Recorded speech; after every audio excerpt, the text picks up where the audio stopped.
بسم الله الرحمن الرحيم. السلام عليكم ورحمة الله وبركاته. பெருமதிப்பிற்கும் மரியாதைக்கும் உரிய எல்லாம் வல்ல அல்லாஹுவின் நல்லடியார்களே, இந்த கூட்டத்தில் வரதட்சணையும் அதன் விசாரணையும் என்ற தலைப்பின் கீழ் பேசுமாறு என்னை பணித்திருக்கிறார்கள். பொதுவாகவே அல்லாஹ்வுடைய விசாரணை முறையை பொறுத்தவரை உலகத்திலே இருக்கிற எல்லா விதமான மதங்களும் அவரவர்களுடைய கடவுளர்களை பற்றி என்ன விதமான பார்வையை உலகத்திற்கு எடுத்து வைக்கிறதோ அதிலிருந்து முற்றிலும் மாறுபட்ட கோணத்திலே இஸ்லாமிய மார்க்கம் இறைவனின் பண்புகளையும் அவனுடைய குணாதிசயங்களையும் அவனுடைய விசாரணை முறைகளையும் அவன் வழங்குகிற பரிசுகளையும் அவனால் கொடுக்கப்படுகிற தண்டனைகளையும் விரிவாகவும் விளக்கமாகவும் நமக்கு இஸ்லாம் சொல்லித் தருகிறது. அதிலே இறைவனுடைய விசாரணை முறையை பொறுத்தவரை இரண்டு விதமான கோணங்களிலே இறைவன் மனிதர்களை விசாரணைக்காக அழைக்கிறான். அண்ணலம் பெருமகனார் நபிகள் நாயகம் ஸல்லல்லாஹு அலைஹி வஸல்லம் அவர்கள் நாளை மறுமையில் நடக்கிற இறைவனுடைய அந்த தீர்ப்பு நாளின் விசாரணைகளை குறித்து நமக்கு எடுத்துச் சொல்கிற பொழுது, இந்த உலகத்தில் இறைவனுக்கு மனிதன் செய்கின்ற தீமைகள், இறைவன் விதித்திருக்கிற கட்டளைகளை மீறி அவன் செயல்படுகிற பல்வேறு செயல்பாடுகளுக்கு இறைவன் விசாரணை நடத்துகிற நேரத்தில் அதிலே பல்வேறு விதமான தீமைகளை தன்னுடைய அருள் பார்வையால் மனிதர்கள் மீது இறைவன் கொண்டிருக்கிற கிருபையால் கருணையால் அவற்றையெல்லாம் தானாகவே மனம் வந்து மன்னித்து விடக்கூடியவனாக இறைவன் திகழ்கிறான். எல்லா மதங்களையும் பொதுவாக பார்க்கிற பொழுது இறைவனை மிக கடுமையானவனாக, மனிதர்களை துன்புறுத்துகிறவராக, மனிதர்கள் படுகிற கஷ்டங்களை பார்த்து ரசிக்கக்கூடியவராக பல்வேறு மதங்களில் இறைவனை பற்றி சித்தரிக்கப்படுகிறது. ஆனால் இஸ்லாம் சொல்லக்கூடிய இறைவனுடைய ஒரு பகுதி எப்படி இருக்கிறது என்றால், மிக மிக கருணையுடையவனாக இறைவன் காட்டப்படுகிறான். எந்த அளவிற்கு காட்டப்படுகிறது? இறைவன் எத்தனையோ விதமான கடமைகளை உலகத்திற்கு வழங்கி இருக்கிறான். மனிதர்கள் தினசரி முறையாக இறைவனை தொழ வேண்டும், வருடத்திலே ஒரு மாதம் இறைவனுக்காக நோன்பு இருக்க வேண்டும், இறைவன் அவனுக்கு வழங்கி இருக்கிற பொருளாதாரத்தை ஏழை எளிய மக்களுக்கு அள்ளி அள்ளி தான தர்மங்கள் செய்திட வேண்டும், பெற்றோர்களை பேணிட வேண்டும், வட்டி என்ற பெரும்பாவத்தில் மூழ்கிடக்கூடாது, விபச்சாரத்திலே விழுந்துவிடக் கூடாது என்றெல்லாம் எத்தனையோ விதமான தீமைகள் குறித்து நன்மைகள் குறித்து இஸ்லாம் உலகத்திற்கு போதனை செய்கிறது. அதிலே இறைவனுக்கு செய்யக்கூடிய பாவங்களை பொறுத்தவரை அதிலே மனிதன் தவறு செய்துவிட்டால் அதை தானாகவே இறைவன் மன்னித்து விடுகிறான். உதாரணமாக, இறைவனின் பெயரை பயன்படுத்தி ஒருவர் சத்தியம் செய்கிறார். இறைவன் மீது ஆணையாக இந்த காரியத்தை சத்தியமாக நான் செய்து முடிப்பேன் என்று ஒருவர் சத்தியம் செய்தால் கண்டிப்பாக அதை அவர் நிறைவேற்ற வேண்டும்.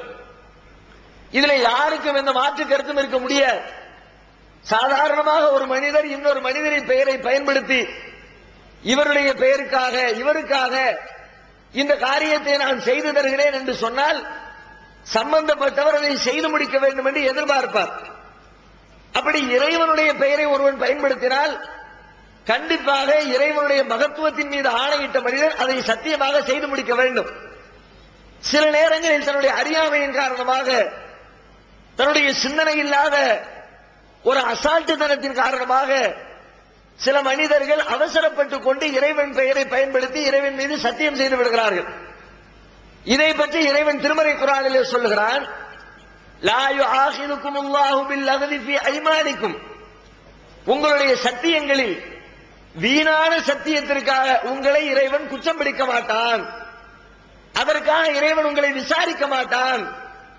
அவசரப்பட்டுக் கொண்டு சிந்தனை இல்லாமல் அல்லாஹ்வுடைய பெயரை பயன்படுத்த வேண்டும் என்ற நினைப்பில்லாமல் ஏதோ ஒரு கவனத்தில் அல்லாஹ் மேல சத்தியமானு சொல்லிட்டார், உடனே அல்லாஹ் சட்டையை கோர்த்து பிடிக்க மாட்டான். பரவாயில்ல விடு, நீ தெரியாம தானே சொன்ன, அவசரத்துல தானே என் பேரை பயன்படுத்தின, ரொம்ப யோசிச்சு கவனிச்சு சிந்தனையோடு நீ சொல்லல, ஆகையினால் இந்த பிரச்சனைக்காக உன்னை நான் தண்டிக்க மாட்டேன், இது குறித்து உன்னை நான் விசாரிக்க மாட்டேன் இந்த பாவத்திற்கு அவனை நான் குற்றம் பிடிக்க மாட்டேன் என்று இறைவன் அதை மன்னித்து விடுகிறான்.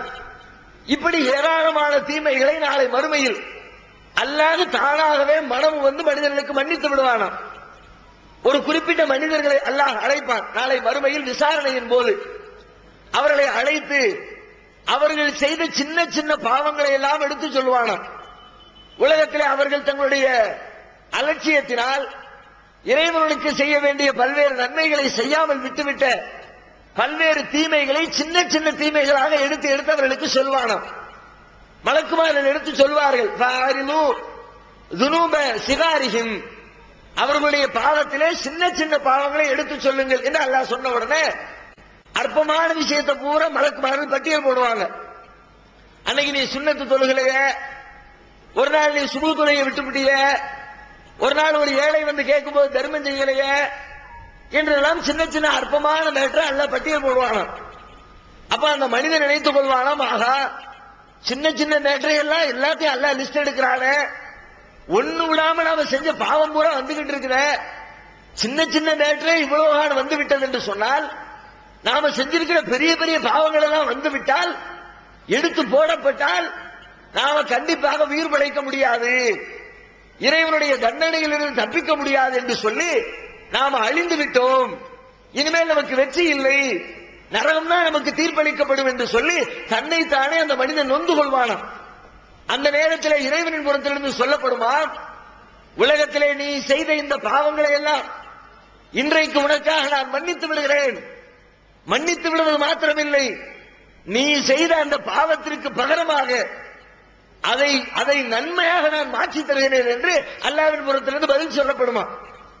அப்ப இந்த மனிதன் அடையக்கூடிய சந்தோஷம் எவ்வளவு கடுமையா இருக்கும் யோசிச்சு பாருங்க. உடனே அவன் சொல்லுவானா, யா அல்லாஹ் இறைவா, சின்ன சின்ன மேட்டரை பூரா நன்மையா மாத்தி விட்ட, இன்னும் நிறைய பாவம் இருக்குத, அதையெல்லாம் நீ லிஸ்ட் போடலையே என்று அவன் சொல்லுவானா. இதை சொல்லிவிட்டு ரசூலுல்லாஹ் சிரிக்கிறாங்க.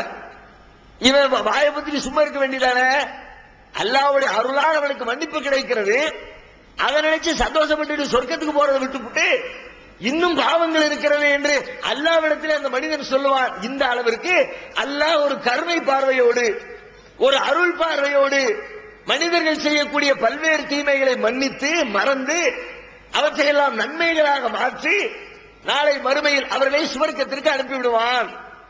இந்த பாவங்கள் எப்படிப்பட்ட பாவங்கள் என்று சொன்னால் இறைவனுக்கு செய்த பாவங்கள். இதே மாதிரி மனிதனுக்கு மனிதன் செய்ய பாவங்கள் இருக்கிறது.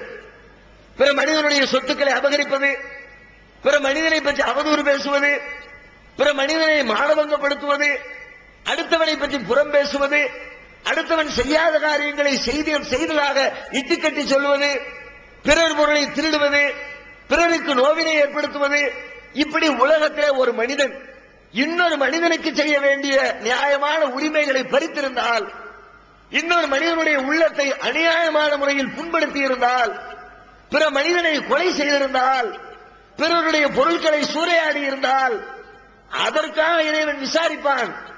அந்த விசாரணையினுடைய கோணமே வித்தியாசமா இருக்கும். இறைவனுக்கு செய்த பாவங்களை எல்லாம் மன்னித்து மன்னித்து மன்னித்து இரக்கம் காட்டக்கூடிய இறைவன் மனிதனுக்கு மனிதன் செய்த பாவத்தை பட்டியலிட ஆரம்பித்தால் அதுல மன்னிப்புக்கு வேலையே கிடையாது.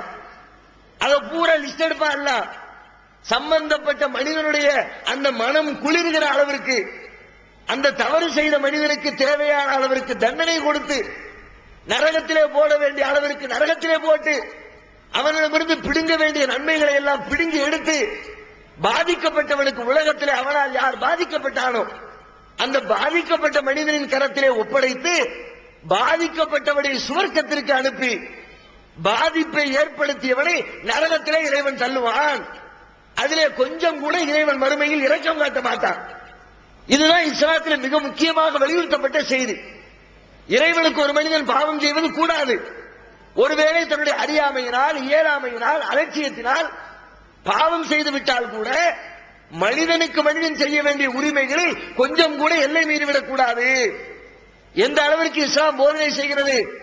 இஸ்லாமிய மார்க்கத்தில் அல்லாஹ்விடத்தில் மிகப்பெரிய நன்மையை பெற்றுத் தரக்கூடிய ஒரு காரியம், அல்லாஹ்விற்காக வேண்டி போருக்கு சென்று இறைவனுடைய நியாயத்தை நீதியை நிலைநாட்டுவதற்காக வேண்டி போருக்கு சென்று அந்த போரிலே ஒருவன் கொல்லப்பட்டால் அந்த மனிதனுக்கு கிடைக்கிற பாக்கியத்தை போன்று உலகத்தில் வேறு எந்த மனிதனுக்கும் இறைவன் வழங்க மாட்டான்.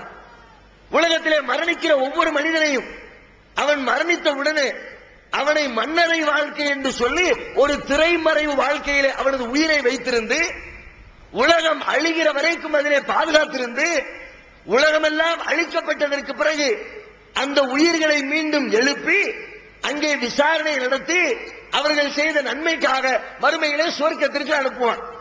இதுதான் எல்லா உயிர்களுக்கும் இறைவன் வைத்திருக்கிற பொதுவான நிலைப்பாடு.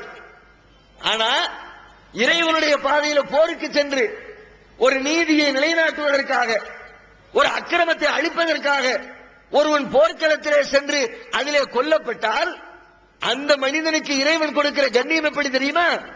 அவன் மரணித்த உடனேயே அவனது உயிரை எடுத்து பச்சை நிற பறவையினுடைய கூட்டிற்குள்ளே அந்த உயிரை அனுப்பி அதை சுவர்க்கத்திற்குள்ளே அனுப்பி நீ சுவர்க்கத்திற்குள்ளே சுதந்திரமாக சுற்றித்திரு. உலகம் அழிகிற வரைக்கும் நீ எதிர்பார்க்க தேவையில்லை. உலகம் முடிகிற வரைக்கும் நீ சொர்க்கத்துக்கு வர தாமதப்படுத்த தேவையில்லை. நீ உயிரையே கொடுத்திருக்கிறாய்.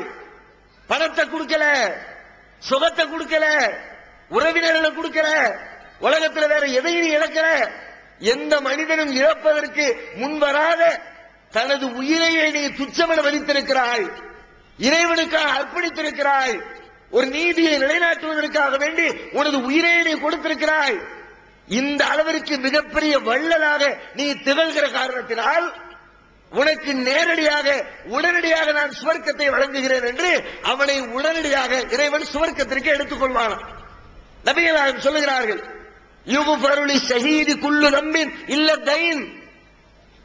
இறைவனின் பாதையில் கொல்லப்பட்டவன் அவனுடைய எல்லா பாவங்களையும் இறைவன் உடனடியாக மன்னித்து விடுவான்.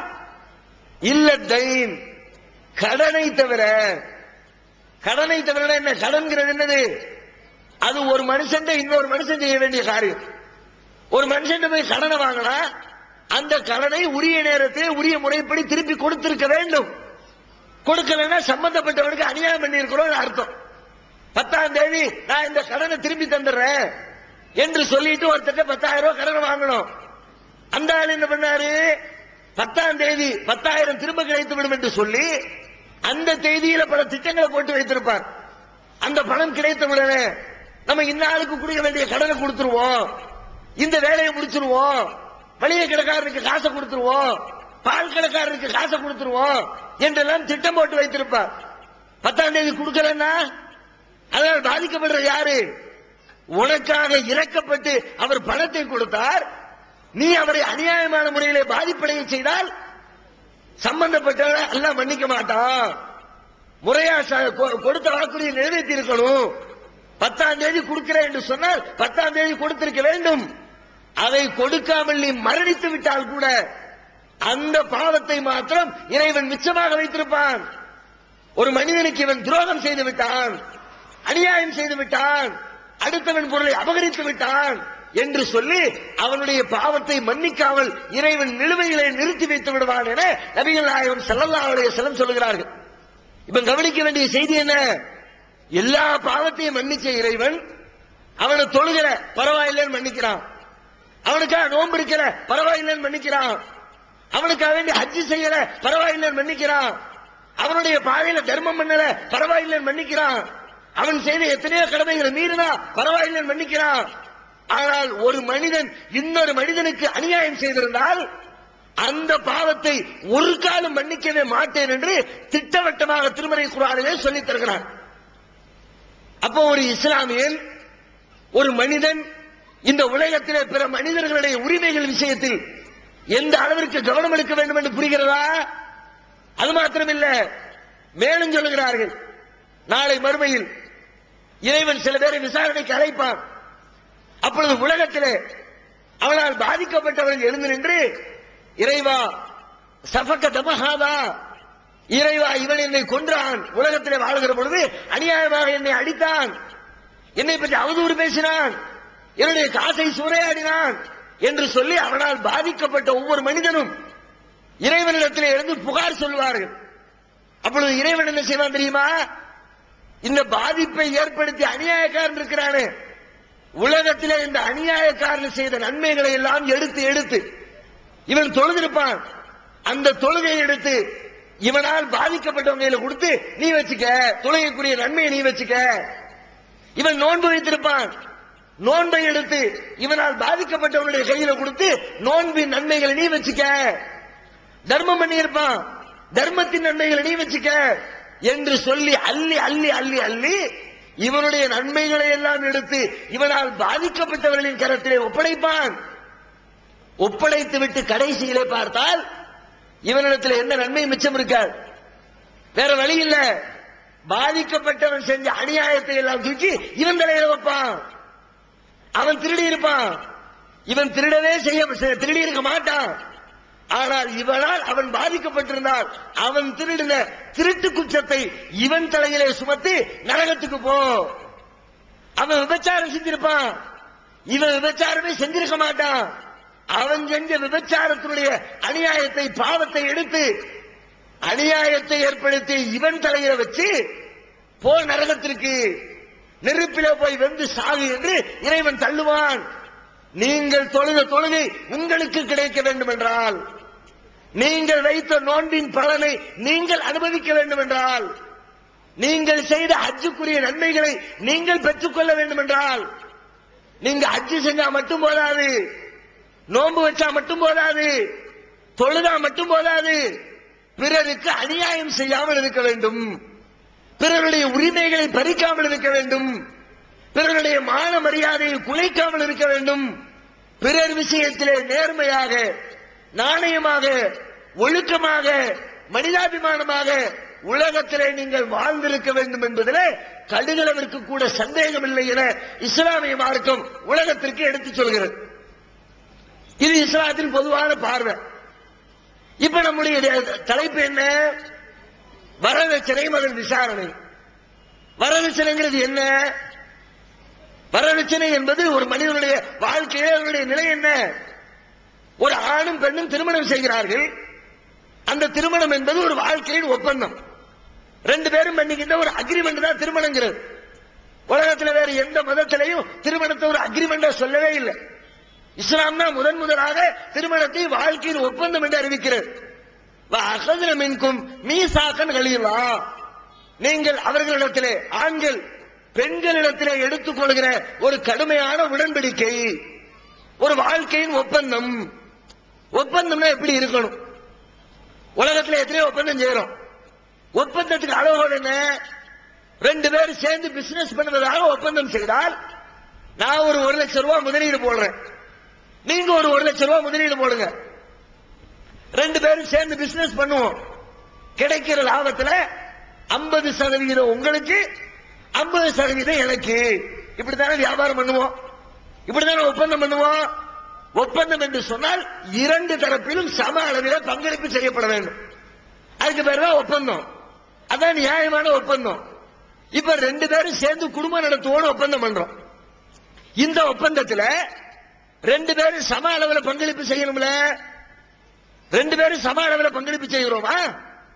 கல்யாணம் என்ற வாழ்க்கையின் ஒப்பந்தத்தில் ஒரு ஆணும் பெண்ணும் சேர்ந்து இணைந்து நடக்கிற இந்த வாழ்க்கை ஒப்பந்தத்தில் ரெண்டு பேருடைய பங்களிப்பு என்ன? ஒரு ஆண் செய்ய வேண்டிய கடமை என்ன? ஒரு பெண் செய்ய வேண்டிய கடமை என்ன? குடும்பத்தை முன்னேற்றுவதற்கு, குடும்பத்தை வழிநடத்துவதற்கு, குடும்பம் சந்தோஷமாக செல்வதற்கு அந்த குடும்ப வாழ்க்கையிலே ஒரு ஆணின் பங்களிப்பு என்ன, ஒரு பெண்ணுடைய பங்களிப்பு என்ன? ஆணை விட பல ஆயிரக்கணக்கான மடங்கு அதிகமான தியாகத்தை செய்யக்கூடியவள், அதிகமான பங்களிப்பை தரக்கூடியவள் ஒரு பெண்ணாகத்தான் இருக்கிறார். மேலோட்டமா பார்த்தா ஆம்பளை தான் எல்லாத்தையும் தூக்கி நிறுத்துற மாதிரி தெரியுது. ஆம்பளை இல்லாட்டி குடும்பம் இல்ல, ஆம்பளை சம்பாதிக்காட்டி வாழ்க்கை இல்ல, மேலோட்டமாக பார்த்தால் அப்படித்தான் தெரிகிறது. ஆனால் இந்த குடும்ப வாழ்க்கை என்ற வாழ்க்கை ஒப்பந்தத்தில் ஒரு ஆணுடைய பங்களிப்பை விட, ஒரு ஆண் செய்கிற தியாகத்தை விட, ஒரு ஆண் காட்டுகிற ஈடுபாட்டை விட ஒரு பெண் காட்டுகிற ஈடுபாடு, ஒரு பெண்ணுடைய தியாகம், ஒரு பெண்ணுடைய பங்களிப்பு பல நூற்றுக்கணக்கான மடங்கு அதிகமாக இருக்கிறது. ஃபர்ஸ்ட் எடுத்துக்கங்க, கல்யாணம் முடியுது, ரெண்டு பேரும் அக்ரிமெண்ட்ல சைன் பண்ணியாச்சு, ஒப்பந்தம் பண்ணி சைன் பண்ணியாச்சு. சைன் பண்ண மறுநிமிடம் என்ன நடக்கிறது? திருமணம் முடிந்த மறுநிமிடம் நேற்று வரைக்கும் ஒரு ஆண்மகன் எங்கே இருந்தான்? கல்யாணத்துக்கு முதல் நாள் வரைக்கும் அவனுடைய பெற்றோரோடு இருந்தான். அவன் பிறந்த வீட்டிலே இருந்தான். அவனுடைய ஊரிலே இருந்தான். அவனுடைய நண்பர்களோடு இருந்தான். அவன் எந்த ஊர்ல இருந்தானோ அதே ஊர்ல தான் கல்யாணத்துக்கு பிறகும் இருக்கிறான். கல்யாணம் ஆகி மறுநாள் அதே வீடு, அதே பெற்றோர், அதே நண்பர்கள், அதே ஊரு, அதே தெரு. எந்த இழப்பையும் ஒரு ஆண்மகன் சந்திக்கவில்லை. பொம்பளைகளுடைய லெவல் என்ன?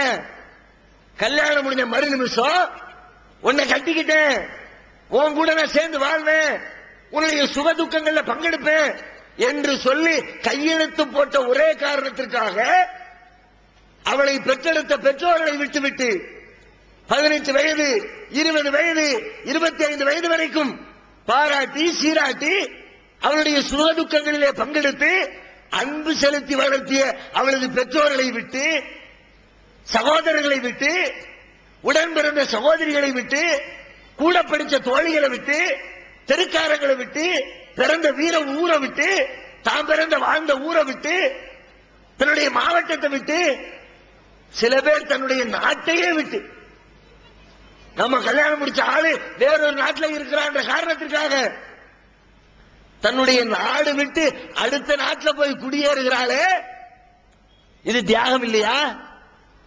இது பங்களிப்பு இல்லையா? இது கஷ்டம் இல்லையா? இந்த கஷ்டத்தை ஆண்களாகி நாம் சந்தித்தோமா? சந்திக்க வேண்டும் என்று இந்த சமூகத்தில் எழுதப்பட்டிருக்கிறதா? இந்த தியாகத்திற்கு நீங்கள் விலை கொடுக்க முடியுமா? கொஞ்சம் நெஞ்சில கை வச்சு கேளுங்க. கல்யாணம் முடிக்கிற பொம்பளைகிட்ட போய் எவ்வளவு தருவேன்னு பேச்ச ஆரம்பிக்கிறீங்களே, எப்படி ஆரம்பிக்கிறீங்க? என்ன நியாயம் இருக்கிறது?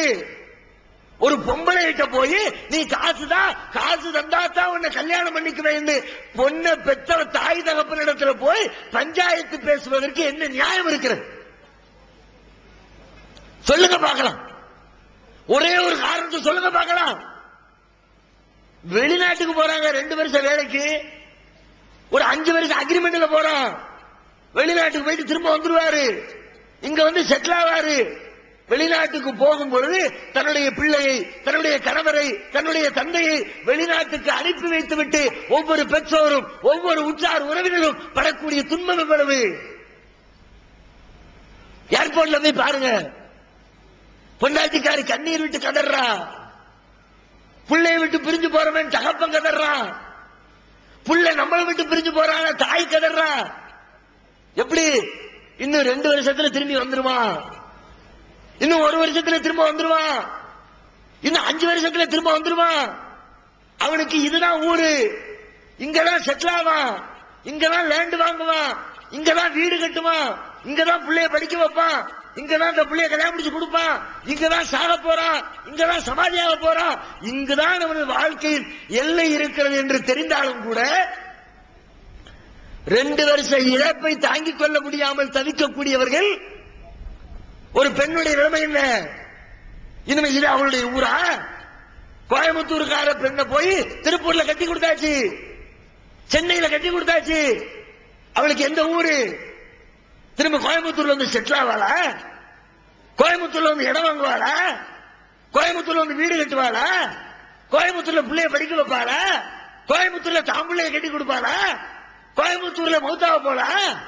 எந்த ஊர்ல தன்னுடைய கணவன் வசிக்கிறானோ, எந்த ஊர் கணவனுக்கு சொந்தமான ஊரோ அதுதான் இனிமேல் நமக்கு ஊரு. நம்ம சொந்த ஊரு இனிமேல் நமக்கு ஊரு இல்ல. இப்படிப்பட்ட ஒரு பெரும் தியாகத்தை செய்யக்கூடிய பெண்ணிடத்தில் போய் கல்யாண பேச்சுவார்த்தை ஆரம்பிக்கும் போது காசு எவ்வளவு, நகையா எவ்வளவு தருவ, பணமா எவ்வளவு தருவ, ரொக்கமா எவ்வளவு தருவ, காரு தருவியா, வீடு தருவியா, பிரிட்ஜ் தருவியா, கிரைண்டர் தருவியா? கொஞ்சம் யோசிச்சு பாருங்க. அத்தோட போச்சா? கல்யாணம் முடிஞ்சு போனதோட பெண்ணுடைய தியாகம் முடிஞ்சு போச்சா? திருமணம் ஆனதற்கு பிறகு 2 பேரும் குடும்ப வாழ்க்கையில இணைகிறோம், தாம்பத்திய இன்பத்தை அடைகிறோம், அரை மணி நேரம் 1 மணி நேரம் சந்தோஷமா இருக்கிறோம். சந்தோஷத்திற்கு பிறகு வரக்கூடிய இழப்புகள் என்ன? கல்யாணம் முடிஞ்சாச்சுன்னா அடுத்து 2 மாசம் ஆச்சு, 2 வருஷம் ஆச்சு, 3 வருஷம் ஆச்சு, என்ன ஆகும்? பிள்ளை எங்க ஊரு பூரா கேட்கும்ல. தாம்பத்திய வாழ்க்கையில ஈடுபட்டு அடுத்த கட்டம் குழந்தை பெற்றெடுக்க வேண்டும். இல்லாட்டி ஊருக்கு ஒரு அவமானம், தலை காட்ட முடியல. எல்லாரும் கேட்கிறான், என்னாச்சுங்கிறான். ஆஸ்பத்திரியும் ஃபைலுமா, வீட்டுக்கும் ஆஸ்பத்திரிக்கு நடக்கிறான். பிள்ளை இல்லையே, எவ்வளவு கஷ்டம். இந்த பிள்ளை பேருடைய முதல் படி தாம்பத்திய வாழ்க்கை. தாம்பத்திய வாழ்க்கையில் ஈடுபட்டீங்களே, அடுத்து இந்த பிள்ளை இந்த உலகத்துக்கு கொடுக்கணுமே, அது வரைக்கும் படக்கூடிய துன்பங்களை அனுபவிப்பது யார்? ஆம்பளையா இருக்கட்டும் பொம்பளையா இருக்கட்டும், பிள்ளை இல்லாம இருப்பியா? புள்ள வேண்டாம் நீங்க சொல்லுவியா? யாராவது சொல்லுவாங்களா? புள்ள வேணுங்கிறதுல யாருக்கும் மாற்றுக்கிறது கிடையாது. அந்த பிள்ளையை கொண்டு வந்து வீட்டின் முற்றத்திலே விளையாட விட வேண்டுமே, அதற்கு அதிகமான துன்பங்களை தாங்கிக் கொள்ளக்கூடியவர் யார்? நீ சந்தோஷமா இருந்துட்டு போயிட்ட, போச்சு, முடிஞ்சு போச்சு உன் வேலை. அவருடைய வயிற்றுல கரு வளர ஆரம்பிக்கிறது. வளர வளர வளர இவள் படுகிற வேதனை, ஓட முடியல, நடக்க முடியல, மாடிப்படியில ஏறி இறங்க முடியல, நிம்மதியா உருண்டு புரண்டு படுக்க முடியல. நேற்று வரைக்கும் எப்படி படுத்தா? இஷ்டத்துக்கு உருளுவா. ரூம்ல படுத்தவ வெளியில தின்ன வரைக்கும் உருண்டுகிட்டு வருவா. அங்க உருள இங்க உருள, எந்த பிரச்சனையும் இல்லை. இன்னைக்கு என்ன, 4 மாசம் ஆச்சு, 5 மாசம் ஆச்சு, 6 மாசம் ஆச்சு, உருள முடியுமா? இப்படி படுத்தவ திரும்பி புரண்டு படுக்கணும்னா எந்திரிச்சு உட்கார்ந்து அடுத்த பக்கம் படுக்கணும்.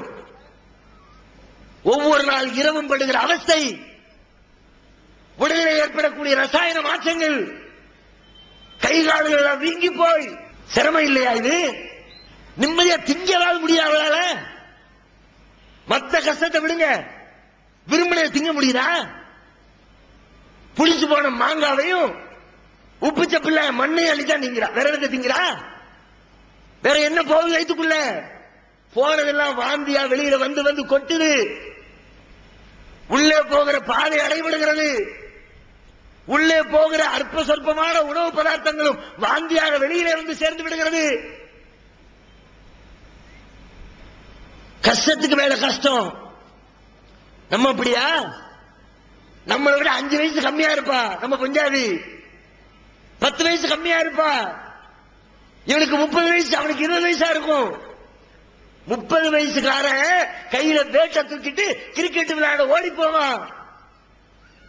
இவன் 20 வயசுக்காரி, வயிற்றுல நம்ம புள்ளைய சுமக்க ஆரம்பிச்சதுனால ஓட முடியல, விளையாட முடியல, ஆடி பாடி மகிழ முடியல.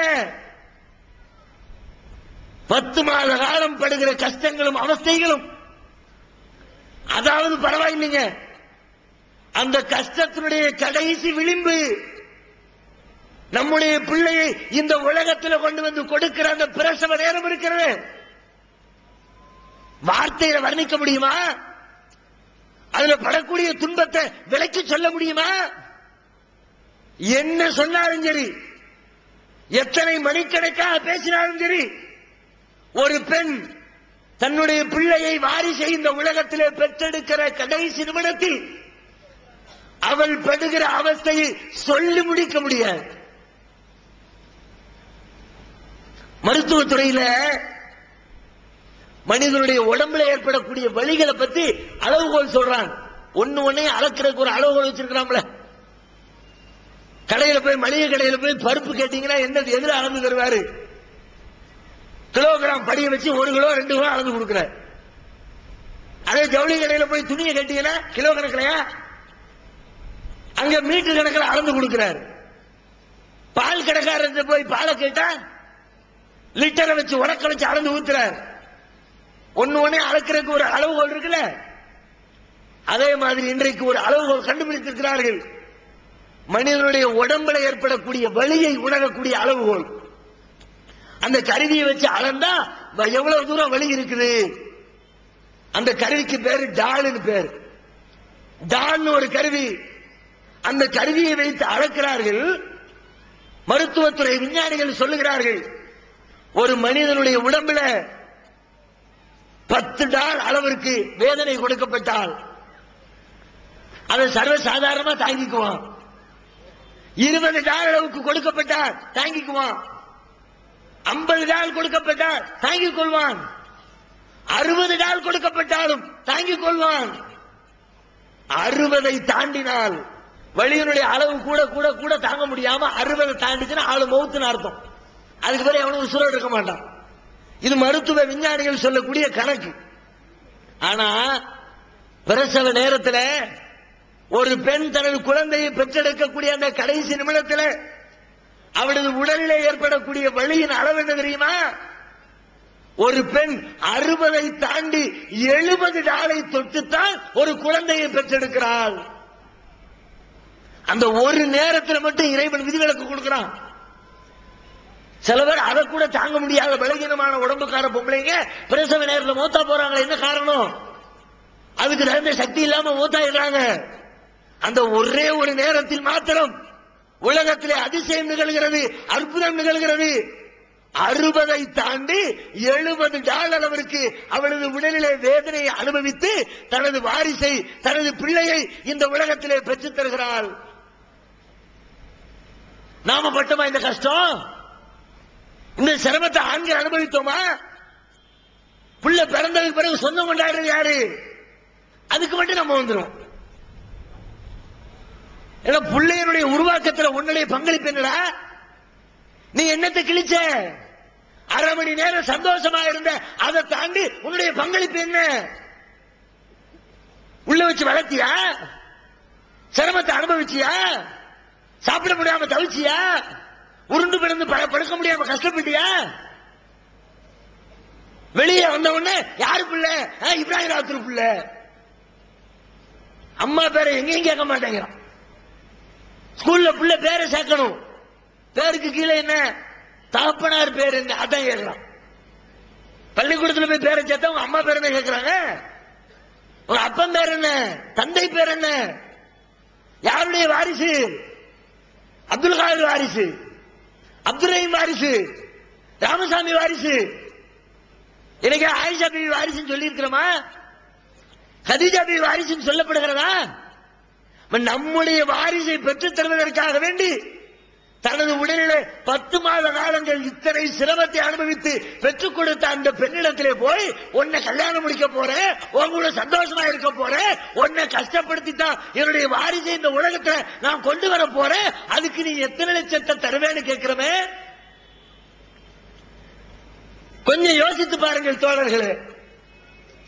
கடுகளவிற்காவது நியாயம் இருக்கிறதா? சரி, பெத்தவரையாவது விடுங்க. நமக்கு குழந்தையை பெத்தெடுப்பதற்குரிய பாடியில எந்த அமைப்பும் இல்லை, அதனால பெண்ணு பெத்துட்டா. உள்ளுக்குள்ள கர்ப்பப்பை ஆம்பளைக்கு இல்ல, பொம்பளை பெத்த எடுத்துட்டா. பெத்ததுக்கு பிறகாவது அந்த பிள்ளைய வளர்க்கறதுலயாவது நாம சிரமத்தை அனுபவிச்சோமா? வளர்க்கறது சாதாரண விஷயமா? ஒரு ஆம்பளை கையில கொடுத்து 2 வயசு வரைக்கும் பிள்ளைய வளர்த்துட்டான்னு கேட்டு பாருங்க. 200 கிலோ மூளையை தூக்கி தலையில வச்சா 2 நாள் வேணாலும் தூக்கி நிற்பான். ஒரு பிள்ளைய 2 நாளைக்கு பாத்துக்கணும், ஒரு 2 மணி நேரத்துக்கு பாத்துக்கணும். புள்ள வீச்சு வீச்சு அழுவும் போது பாத்துக்கிட்டு நீ அது பொறுமையை காத்து புள்ளை அளவிடாம பார்த்து கொண்டு சேரு பார்க்கலாம் முடியுமா? உன்னால உன் மனைவி இல்லாம உன் பிள்ளைய உன்னால் பாதுகாக்க முடியுமா? வளர்க்க முடியுமா? தூங்க விடுதாளா? கல்யாணத்துக்கு முந்தி வரைக்கும் படுத்தான மையத்துங்க பல பேர். புள்ள பிறக்கிறதுக்கு முந்தி வரைக்கும் நைட்டு 10 மணிக்கு படுத்தானா 5 மணி வரைக்கும் ஜனாசா தான். தடி போட்டாலும் எழுப்ப முடியாது. பக்கத்துல பெரிய டிராக்டர் ஓடும், அவன் சாட்டு கொரட்டை விட்டு அதுக்கு மேல ஒரு கொரட்டையை அவன் தூங்கிக்கிட்டு இருப்பான். இப்படி தூங்கின பொம்பளை, பெரிய வெடியே வெடிச்சான அசராம தூங்கிக்கிட்டு இருந்த பொம்பளை, கல்யாணம் ஆச்சு, குழந்தைய பெத்தெடுத்தாச்சு, குழந்தை பக்கத்துல தொட்டில தூங்குது, இவ படுத்திருக்கிறா. 10 மணிக்கு படுத்தா 11 மணிக்கு லேசா ஒரு கீச்சு குரல். என் புள்ள அழுகுறான் போல இருக்க, தடபுட கட்டி எந்திக்கிறான். பெரிய வெடிகுண்டுல புள்ள அழுகுற எப்படி அழுகு? டமால் அணுகுண்டு வெடிச்ச மாதிரியா புள்ள அழுகுது? புள்ள சத்தம் அவ்வளவு மைல்டா இருக்கு. 1 வயசு 1.5 வயசு 2 வயசு ஆச்சுனா வேணா வீச்சு வீச்சுன்னு கத்தலாம். பிறந்த பிள்ளைகளுடைய சத்தம் எப்படி இருக்குது? அவ்வளவு லேசான சத்தம். பதறி எழுகிறாள். 11 மணிக்கு எந்திக்கிறாள். எந்திரிச்சு பாக்குறா, ஒண்ணுக்கு இருந்துட்டு சத சதன்னு கிடக்கு தொட்டில். உடனே பிள்ளைய தூக்கி போடுலாம் போட்டு கழுவி விட்டு தொட்டில் அப்படி இறக்கி விட்டு ஈரம் இல்லாம காஞ்ச துணியில படுக்க போட்டுட்டு 1/2 மணி நேரம் கழிச்சு திரும்ப படுக்கா. அப்பமா நிம்மதியா தூங்க விடுதா? அடுத்த ஒரு 1/2 மணி நேரம் போகல, திரும்ப அழுக. தூங்குறாளா? திரும்ப இது எப்படி எதுக்கு அழுகுன்னு தெரியலையே. எந்திரிச்சு பார்த்தா புள்ள அழுகுது, பசிக்கு அழுகுது, பாலை கூடு, திரும்ப தூங்க போடு. நிம்மதியா தூங்க விட்டுச்சா? அடுத்த ஒரு 1 மணி நேரம் அவளை திரும்ப அழுக. இப்பதானே பால் கொடுத்தா என்னாச்சுன்னு தெரியலையே. மேலகளை தட்டி பார்த்தா கொசு கடிச்சிருக்குது. புள்ளைய கொசு கடிச்சிருச்சு போல இருக்குது. கொசு வலையை தூக்கி போடு, கொசுபத்தியை தூக்கி பொருத்தி வை, திரும்ப விடுக்கா. ஒரு இரவுல எத்தனை தடவைகள் விழித்து விழித்து விழித்து சத சதன்னு மோண்டு வச்சிடறான், மலஜலம் கழிச்சிடறான். அது வரைக்கும் பக்கத்து வீட்டு புள்ள மலஜலம் கழிச்சு வச்சிரும். இவ புள்ள பெத்தெடுக்கிறதுக்கு முன்னாடி வரைக்கும் இதே மாதிரி பக்கத்து வீட்டு புள்ள வீட்டு வாசல அசிங்கம் பண்ணிருச்சு. தைய தைய தையன்னு குதிப்பாகிறது. அந்த பக்கமே போக மாட்டாங்க. ஆயி கிடக்குது, ஆம மாட்டேன், அதை எடு. அப்படி குதிச்சவ தாம் புள்ள பெத்த பிறகு என்ன அந்த அசுத்தத்தை தன்னுடைய கையால் நீக்குகிறாள. நீ நீக்கினியா? நீ எடுத்து போட்டியா? ஒவ்வொரு ஆண்மகனும் நெஞ்சில கை வச்சு கேள்வி பார்க்கலாம். இதெல்லாம் கஷ்டமா தெரியலையா? தியாகமா தெரியலையா? சிரமமா தெரியலையா? இப்படிப்பட்ட தியாகத்தை சிரமத்தை அனுபவிக்கக்கூடிய அந்த பெண்ணிடத்தில் போய் காசு கேட்பதற்கு, வரதட்சணை கேட்பதற்கு, டவுரி கேட்பதற்கு என்ன நியாயம் இருக்கிறது சொல்லுங்கள். ஊர்ல பஞ்சாயத்து பேசுறீங்களே, நாட்டாமைக்காரர்களை கேட்கிறேன், ஜமாத்துக்காரர்களை கேட்கிறேன். ஊருக்குள்ள உட்கார்ந்து பேசும்போது நாங்கள் நீதியத்தான் பேசுவோம், நியாயத்தை தான் பேசுவோம். கழுத்துல கிடக்கிற துண்டத்துக்கு உதறுவாடு பெருசா. ஊரை எல்லாம் கூட்டி வச்சு பொம்பளை வீட்டுல வரதட்சணை வாங்கி மாப்பிள்ளை வீட்டுக்காரன் கையில கொடுக்கறிய, அதுல என்ன நியாயம் சொல்லு? நான் முஸ்லீமை பார்த்து மட்டும் கேட்கல. நீ முஸ்லீம் ஆயிரு, இந்துவாயிரு, கிறிஸ்தவனாயிரு, நாத்திகனாயிரு, பௌத்தனாயிரு, சீக்கியனாயிரு, வேற எந்த மதத்தை சார்ந்தவனாயிரு, மதமே இல்லைங்கிறவனாயிரு. கல்யாணம் முடிக்கும் பொழுது பொம்பளை கிட்ட காசு கேட்க என்ன நியாயம்? அதை மட்டும் சொல்லு. நீ சொல்ல முடியுமா? எல்லா இழப்புகளையும் அவள் தாங்குகிறாள், எல்லா தியாகத்தையும் அவள் செய்கிறாள், எல்லா கஷ்டத்தையும் அவள் உணர்கிறாள். இவங்க போவாங்க, வெளியில போய் சம்பாத்தியம் பண்ணிட்டு வருவாங்க. இது மாத்திரம் இவங்க வேலை. இது என்னமோ பெரிய வெட்டி முறிக்கிற வேலை மாதிரி. நம்மள மாதிரி உண்டா? நம்ம இல்லாட்டி உண்டா? இப்படிப்பட்ட தியாகம் செய்யக்கூடிய ஆளுக்கு அவருக்கு பணத்தை கொடுக்கணுமா, அவன்கிட்ட இருந்து பணம் வாங்கணுமா? யார் இழப்புகளை சந்திக்கிறாங்களோ அவங்களுக்கு தான் நம்ம பணம் கொடுக்கணும். அதுதான் உலகத்தில் ஏற்றுக்கொள்ளப்பட்ட நியாயம். அதுதான் இஸ்லாம் சொல்கிறது. நீங்கள் மனமுடிக்கிற பொழுது உங்கள் மனைவியருக்கு மனக்கொடைகளை, அவள் என்ன கேட்கிறாளோ அந்த தொகையை, அந்த பணத்தை, அந்த நகையை அவள் விரும்புவதை கொடுத்து விட்டு அவளை நீ மனமுடித்துக் கொள். கொடுத்துட்டு மனமுடின்னு இஸ்லாம் சொல்லு. கொடுக்க வேண்டிய ஆளுக்கு கொடுக்காம அவங்கள்ட்ட இருந்து புடுங்கினா, கொடுக்க வேண்டிய ஆளுக்கு கொடுக்காம இருக்கிறதே ஒரு பாவம். அதையே மனிதாபிமானம் உள்ள ஒருத்தனை ஏத்துக்க மாட்டான். ஒரு பிச்சைக்காரன் வந்து காசு கேட்கிறான், நம்ம என்ன செய்யணும்? பணக்காரன், அவனை விட வசதி உள்ளவன் பிச்சைக்காரனுக்கு காசு போடணும். அதான் நியாயம். எல்லாரும் ஊர் உலகத்தில் ஒத்துக்கிட்ட நியாயம் அதான். அவன் கஷ்டப்படுறாயா, பிச்சை எடுக்கிறாயா, அவனுக்கு நம்ம காசு கொடுக்கணும். நீ காசு இல்லைன்னு சொல்லு, அதை கூட உலகம் ஒத்துக்கணும். சரி விடப்பா, அவன் கொடுக்க மாட்டான் அப்படின்னு ஏத்துக்கலாம். ஆனா அவன் பல இடத்துல பிச்சை எடுத்து வச்சிருக்கானே, அதுல இருந்து 10 ரூபாய் புடுங்கினா எவ்வளவு பெரிய அயோக்கியத்தனம். இதுக்கு அதுக்கு என்ன வித்தியாசம் சொல்லுங்க?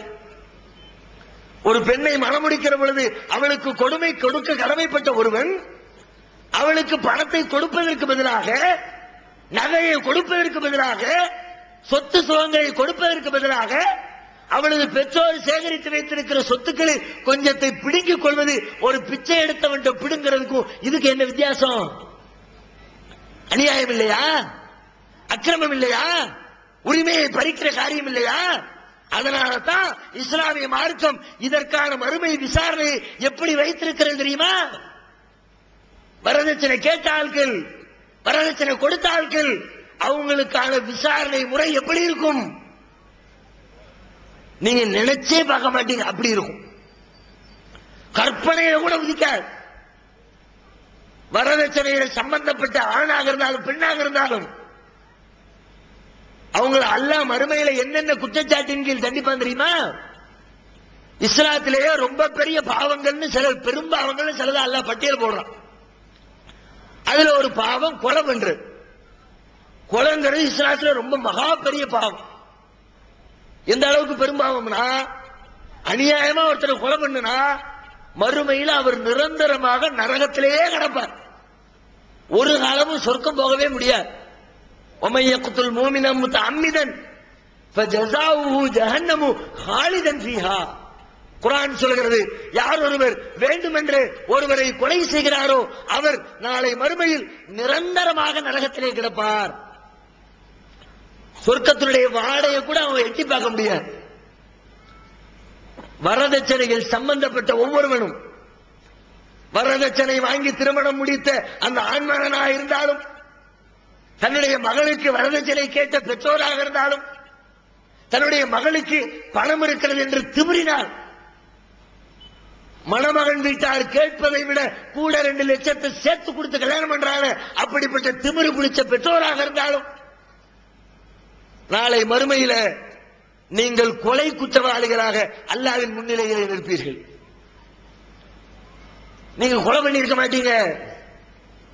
ஒரு ஈ எறும்ப கூட கொல்றதை ஏற்றிருக்க மாட்டீங்க. ஒரு ஆட்டா இருக்கிறத பார்த்தா கூட நீங்க மயக்கம் போட்டு விடுற ஆளா இருக்கலாம். ஆனா மறுமையில நீ கொலை செஞ்ச என்று அல்லாஹ் குற்றம் பிடிப்பான். குர்ஆன் சொல்லுகிறது, நபிகள் நாயகம் சொல்றான், கொலை செஞ்சது மாத்திரம் இல்ல, விபச்சார குற்றச்சாட்டின் கீழ் நீங்கள் பதிவு செய்யப்படுவீர்கள். நீங்க அடுத்த பெண்ணை ஏறெடுத்து பார்த்திருக்க மாட்டீங்க. அடுத்த பெண்ணோடு தப்பான எந்த உறவையும் வச்சிருக்க மாட்டீங்க. வரதட்சணையில் சம்பந்தப்பட்டால், வரதட்சணை வாங்கினால், கொடுத்தால், மறுமையில இறைவனுடைய தண்டனையில ஒரு விபச்சாரிக்கு என்ன தண்டனை வழங்கப்படுமோ அதுல ஒரு தண்டனை வரதட்சணையில சம்பந்தப்பட்டவனுக்கு இறைவன் வழங்குவான். அது எப்படி சம்பந்தம் இல்லாம? இறைவன் நீதியாளன் இல்லையா? கொலை செய்யாதவனை கொலை குற்றச்சாட்டுல அல்லாஹ் தண்டிப்பானா?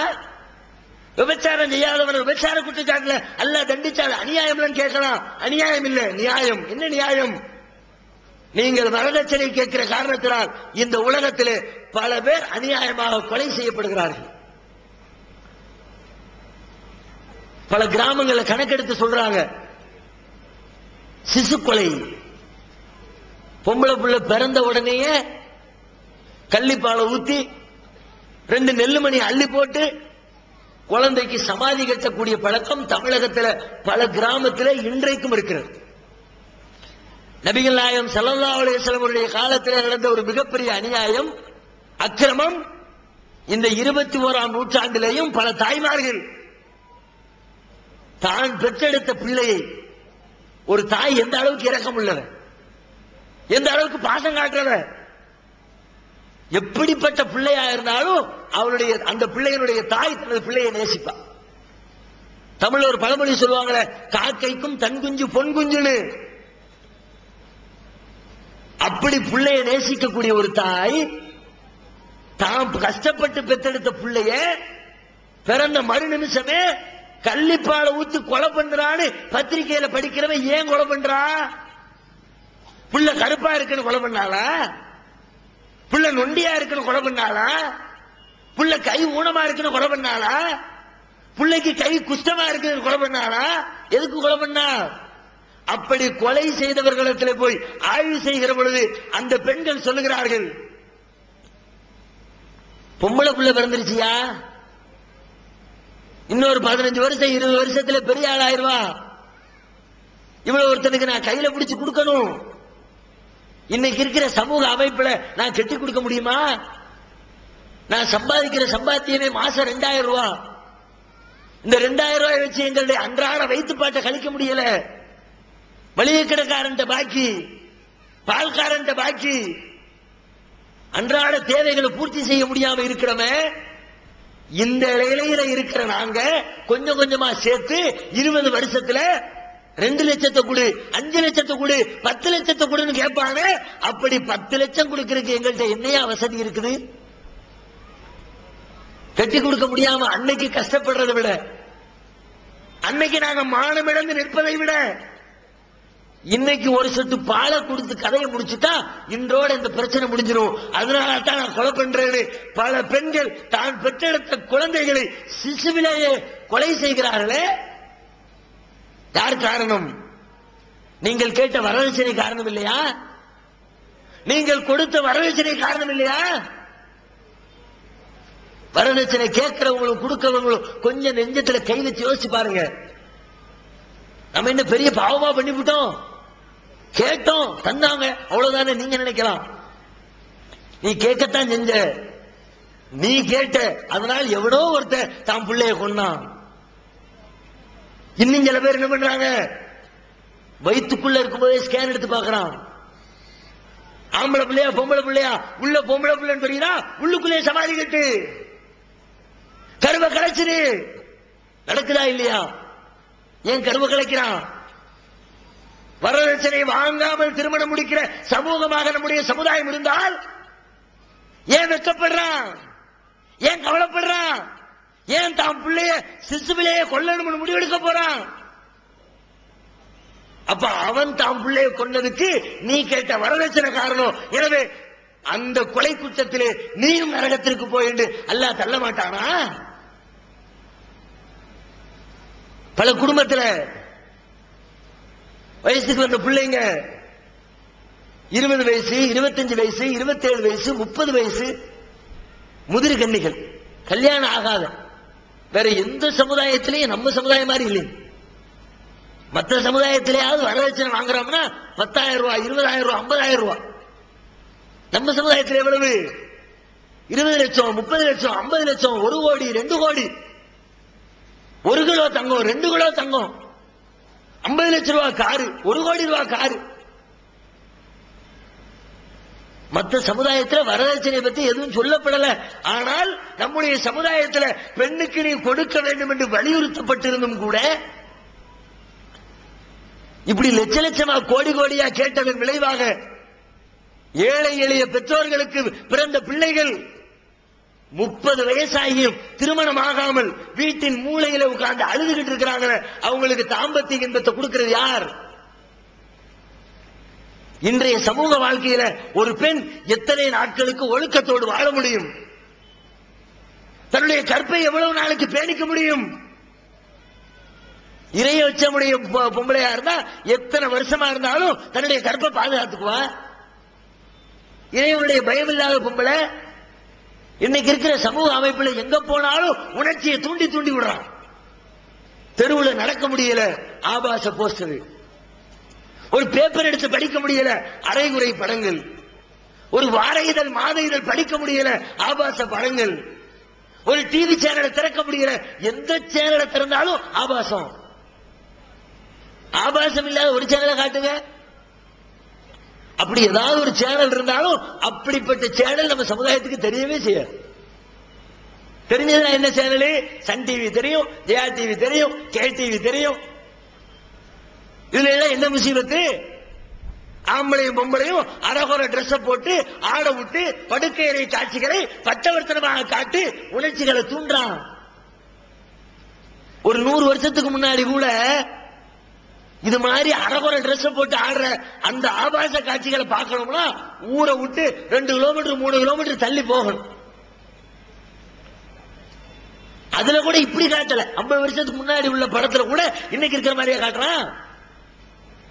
ஹீரோயின் இங்க நிப்பா, ஹீரோ 50 அடி எங்க தள்ளி நிப்பார். இவர் இங்க இருந்து அங்க கையை காட்ட, அந்த அங்க இருந்து இங்க கையை காட்ட, அதோட அப்படி கேமரா தூக்கி ஒரு பூவை காட்டுவாரு டைரக்டர், அப்படி பூவை காட்டி மேட்டர் முடிச்சுடுவார். இன்னைக்கு எப்படியா?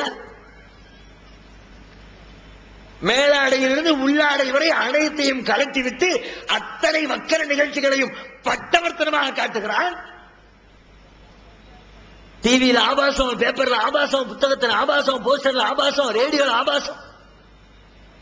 ஒரு பஸ்ல பயணிக்க முடியுதா? ரேடியோல போட்டு விட்டுற, அதுல பேசுற பேச்சு காது கூசு. அதுல வேற நம்ம முன்னாள் முதலமைச்சர் அங்கங்க எழுதி வேற வச்சிருப்பாரு. இப்ப எல்லாத்தையும் பெயிண்ட் போட்டு அழிச்சுக்கிட்டு இருக்கிறான். அவர் என்ன எழுதி வச்சிருப்பாரு?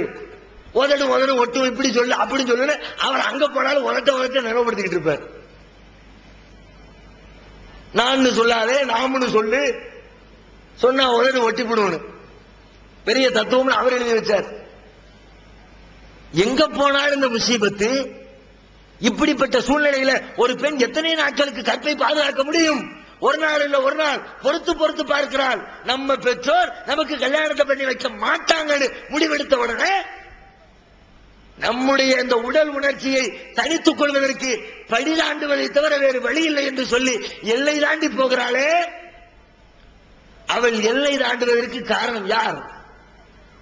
கேட்க முடியுமா? சமுதாயத்தில் கூட்டி வச்சு விசாரிக்க முடியுமா? விசாரிச்சா உங்களை பார்த்த ஒரு கேள்வி கேட்பாரு, அந்த கேள்விக்கு பதில் சொல்ல முடியுமா? நான் ஏண்டா போனேன்? வரதட்சணை இல்லாம கல்யாணம் பண்றதுக்கு ஒரு ஆம்பளம் முன்னாடி வந்திருந்தாம்னா நான் ஏன் இப்படி எடுத்தேறி போறேன் என்று நம்மை பார்த்து கேள்வி எழுப்பினாள். இந்த சமூகத்தை பார்த்து ஒரு கேள்வி கேட்டால் தார்மீக அடிப்படையில் யாராவது பதில் சொல்ல முடியுமா?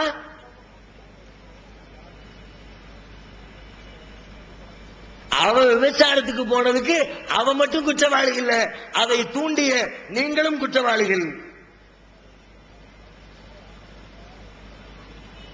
அப்ப மறுமையில விசாரணை எப்படி? அவன் வரதட்சணை செஞ்சா நீ வரதட்சணைக்கு தூண்டுன, அவன் கொலையை செஞ்சா நீ கொலைக்கு தூண்டுன. நம்ம நாட்டு சட்டமே எப்படி? செஞ்சவனுக்கு கொடுக்கிறது மாதிரி செய்ய தூண்டினவனுக்கு தண்டனை கொடுக்கும், ஈக்குவல் தண்டனை. இன்னும் சில பேர் எப்படி? மாப்பிள்ளைக்காரர் சொல்வார், எனக்குலாம் வாங்கக்கூடாதுன்னு ஆசைதான், ஆனா எங்க அத்தா அம்மா என்ன வற்புறுத்துறாங்க, பெத்தவங்க சொல்றாங்க, பெத்தவங்களை மதிக்கணும் இல்லையா? ஏ அப்பா, தாய் சொல் தட்டாத பிள்ளைய இப்பதான் பாக்குறோம். வருஷம் 25 வருஷமா அம்மாக்காரி 1008 வேலையை சொல்லியிருப்பா, போமா சோழிய பார்த்துன்னு போனவன் இப்ப அம்மா நீ வரதட்சணை வாங்கலாட்டி நான் செத்துருவேன்னு சொன்னாங்களா, உடனே இவங்க வாங்கிட்டாங்களாம், சம்மதிச்சிட்டாங்களாம். வெக்கமா இல்லை உனக்கு? இந்த ஊர் உலகத்துல எத்தனை அம்மா இப்படி டைலாக் விட்டு இருக்கிறான்? எந்த அம்மாளா செத்துருக்காளா? வரதட்சணை வாங்குறதுக்காக வேண்டி எல்லா அம்மாவா வாங்க நினைக்கிற அம்மாவார் முழுக்க எல்லா வீட்லயும் இந்த ஃபைட் நடந்திருக்கு. நான் சாப்பிட மாட்டேன், நான் குடிக்க மாட்டேன், இனிமே உறவு அருந்து போச்சு, எங்க மான மரியாதை எல்லாம் போச்சு, வாங்கினா தான் உண்டு, இல்லாட்டி நான் செத்துருவேன். சாவு. அல்லாவிடத்திலே மறுமையில நிரந்தர நரக படுகொலியில போய் விழுவதை விட இந்த உலகத்திலே உனது உயிரை மாய்த்துக் கொள்வது பெரிதில்லை. அப்படிப்பட்ட இளைஞர்களுக்கு ஒரு வரலாறு சொல்றேன். நபிகள் நாயகம் ஸல்லல்லாஹு அலைஹி வஸல்லம் அவருடைய நண்பர் சாத் ரலியல்லாஹு அன்ஹு, அவர் இஸ்லாத்தை ஏத்துக்கிறார், அவருடைய தாயார் ஏத்துக்கல. பல தடவைகள் சொல்லி சொல்லி அவங்க அம்மா திட்டுறாங்க, முஸ்லீமா இஸ்லாத்தை விட்டு வந்துரு, இஸ்லாத்தை விட்டு வந்துரு. அவர் அதையெல்லாம் கேர் பண்ணவே இல்லை, அம்மாவுக்கு போதனை பண்ணிக்கிட்டே இருக்கிறார். இஸ்லாம் தான் ஒழுங்கான மார்க்கம், சத்தியமான மார்க்கம், நம்ம எல்லாம் வணங்குறது கல்ல வணங்குறோம், சிலையை வணங்குறோம், இந்த சிலைகளை எல்லாம் நம்ம தான் செஞ்சோம், அது நம்மள பிடிச்ச கடவுள் இல்ல சொல்லி சொல்லி பாக்குற அம்மாக்காரி கேட்கல. ஒரு நாள் அம்மா சொல்றாங்க, நீ இன்னைக்கு இஸ்லாத்தை விட்டு வெளியில வரலன்னா, நீ நம்முடைய பழைய மார்க்கத்தை தழுவவில்லை என்று சொன்னால் இன்னையிலிருந்து நான் சாப்பிட மாட்டேன், நான் குடிக்க மாட்டேன், என் உசிரே போனாலும் சரி சாகர வரைக்கும் உண்ணாவிரதம் இருக்க போகிறேன் என்று சாத் ரலியல்லாஹு அன்ஹு அவருடைய தாயார் சொல்லுகிறார். அப்ப சாத் ரலியல்லாஹு அன்ஹு பதில் சொல்றாங்க, எனதருமை தாயே, உங்கள் மீது நான் அதிகம் பாசம் வைத்திருக்கிறேன், உங்களை நான் என் உயிருக்கு மேலாக நேசிக்கிறேன். நான் இந்த சத்திய கொள்கையை விட்டு வெளியிலே வருவதற்காக, இந்த ஏகத்துவ மார்க்கத்தை விட்டுவிட வேண்டும் என்பதற்காக உங்களுடைய உயிரையும் விடுவதற்கு நீங்கள் தயாராகிவிட்டீர்கள். ஒருவேளை நீங்கள் பட்டினி கிடந்து ஒரு நாள் உங்கள் உயிரை விட்டுவிட்டீர்கள் என்று வைத்துக் கொள்வோம். ஒரு நாள் இறந்துட்டீங்க. ஒரு பேச்சுக்கு அவர் சொல்றார், ஒரு பேச்சுக்கு இறைவன் மீண்டும் உங்களுக்கு உயிரை கொடுக்கிறான். மீண்டும் பட்டினி கிடக்கிறீர்கள். நான் இந்த மார்க்கத்தை விடுவதற்காக பட்டினி கிடந்து அந்த உயிரை இழக்கிறீர்கள். மீண்டும் இறைவன் உயிர் கொடுக்கிறான். மீண்டும் உயிர் இழக்கிறீர்கள். இப்படியாக திரும்ப திரும்ப திரும்ப உங்களுக்கு 100 தடவைகள் உயிர் கொடுக்கப்பட்டு அந்த 100 உயிரையும் இந்த மார்க்கத்தை விட்டு நான் விலக வேண்டும் என்பதற்காக நீங்கள் அர்ப்பணம் செய்தால், நீங்கள் இழந்தால் உங்களுடைய உயிர் வேண்டுமானால் போகுமே தவிர என்னுடைய மார்க்கத்தை விட்டு, இந்த இஸ்லாத்தை விட்டு என்னை வெளியேற்ற முடியாது. நீங்கள் விரும்பினால் சாப்பிடுங்கள், விரும்பினால் சாப்பிடாமல் இருந்து கொள்ளுங்கள், நான் இந்த மார்க்கத்தை விட மாட்டேன் என்று தன்னுடைய தாய்க்கு உபதேசம் பண்ணார். வரலாறு நமக்கு படிப்பினை இல்லையா? இதையெல்லாம் கேட்கக்கூடிய இளைஞர்கள் பெற்றவங்க மேல பழிய போட்டு அம்மா வாங்கினாங்க, அத்தா வாங்கினாங்க, எனக்கு சம்பந்தம் இல்லைன்னு சொல்லலாமா? ஒரு ஆண்மையுள்ள இளைஞராக இருந்தால், பொருளாதாரத்தை திரட்டுகின்ற சக்தியுள்ள இளைஞராக ஒருவன் இருந்தால், தான் ஆம்பளேன்னு காலரை தூக்கி விட்டுக் கொள்வதில் நியாயம் இருந்தால், எந்த ஆண்மகனாக இருந்தாலும் சரி, தான் மணமுடிக்கிற பெண்ணுக்கு மகரு கொடை கொடுத்து, மணக்கொடை கொடுத்து, பணத்தை கொடுத்து மணமுடிக்க வேண்டுமே தவிர பணத்தை வாங்கி மணமுடிக்க கூடாது. மத்த சமுதாயத்தை விட்டுருவோம், நம்ம சமுதாயத்தில் உறுதி எடுக்கணும். இந்த சமுதாய அவலங்கள் எல்லாம் ஒழியணும்னா, எடுத்தேறி போகக்கூடிய இந்த விபச்சார நிகழ்ச்சிகள் சமூகத்தில் குறையணும்னா, நம்முடைய சமுதாயத்தில் நடக்கக்கூடிய இந்த சிசு கொலைகள் ஒழிக்கப்படணும்னா, நம்முடைய பெற்றோர்களுடைய தியாகங்கள் மதிப்பளிக்கப்பட வேண்டும் என்று சொன்னால் ஒவ்வொருத்தரும் முடிவெடுங்க. கல்யாணம் ஆகிற பருவத்தில் இருக்கிற இளைஞர்கள் முடிவெடுங்கள். கல்யாணத்தை எதிர்பார்த்து காத்திருக்கிற பெண்கள் முடிவெடுங்கள். தன்னுடைய பிள்ளைகளுக்கு திருமணம் முடித்து வைக்க வேண்டும் என்ற எதிர்பார்ப்பில் இருக்கிற பெற்றோர் முடிவெடுங்கள். இறைவனின் மீது ஆணையாக நாங்கள் வரதட்சணை வாங்க மாட்டோம், வரதட்சணை கொடுக்க மாட்டோம் என்று ஒவ்வொருவரும் உறுதி எடுக்கணும்.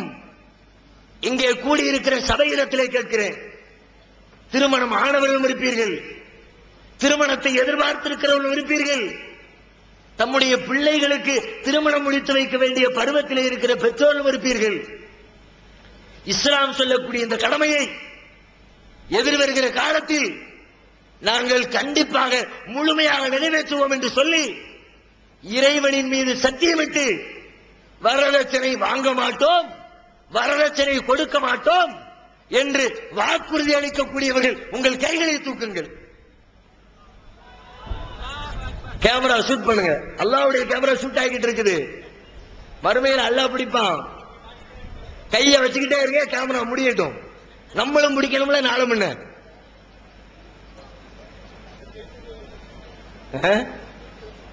நானும் தூக்கமா எங்க வீட்டுல பஞ்சாயத்து கிளப்பி விட்டுருவீங்க போல இருக்க. பையனுக்கு சொல்றாரு, என் பையனுக்கு இன்ஷா அல்லாஹ் கண்டிப்பா அல்லாஹ் சத்தியமா என் பையனுக்கு நானும் வாங்க மாட்டேன். என் பொம்பளை பிள்ளை இன்ஷா அல்லாஹ் பிறந்துச்சுன்னா பொம்பளை பிள்ளைக்கு நான் கொடுக்கவும் மாட்டேன்.